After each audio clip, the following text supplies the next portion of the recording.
mě. Proti Brnu vlastně nic nemáme. Nemám. A druhá věc je, já proti žádnému městu nic nemám a jediný město, který trošku lituju, je Bruntál. Proč nějaká osobní nějaká? Vy nevíte, co, se nedíváte třeba na zprávy o počasí? Ne. No tak to začnete sledovat. To je vždycky počasí, slunečno, tohle, a pak je Bruntál. A tam stojí paní úplně mokrá, říká, tady je průtrž mračen, do toho hoří v průtrži mračen.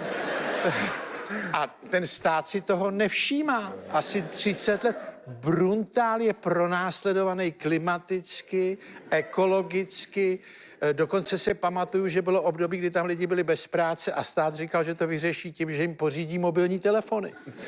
Než se zjistilo, že tam není pokrytí. Ale Bruntál, to se zaměstná. Ale vím teda, že by se kolem Bruntálu měl dělat obchvat. Vlastně. Aby se lidi tomu mohli... Že se dělá. Že se dělá. No, ten přístup státu je skandální.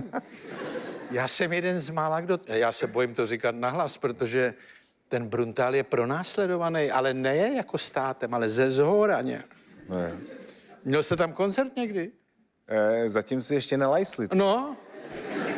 A v Bruntále jen tak nebude. Tak zkusím. Já to zkusím. No, že ho zkusíte. Přeju vám, abyste se vrátil šťastně. Já jsem hrál i v Bílině, tak to už dám. Bílina je úplná hájenka proti Bruntálu. To jste tam nebyl, když jsme tam hráli. Bílina je nádherná. Bruntál je pronásledovaný a nemůže za to. A stačí se dívat na počasí. Oni mají úplně jiný počasí. A oni nemají ani evropský, oni mají bruntálský. Já myslím, že vy už si tam taky asi nezahrajete. Já tam neplánuju. Na to nemám koule, abych jel do Bruntálu. To bych si nelajs.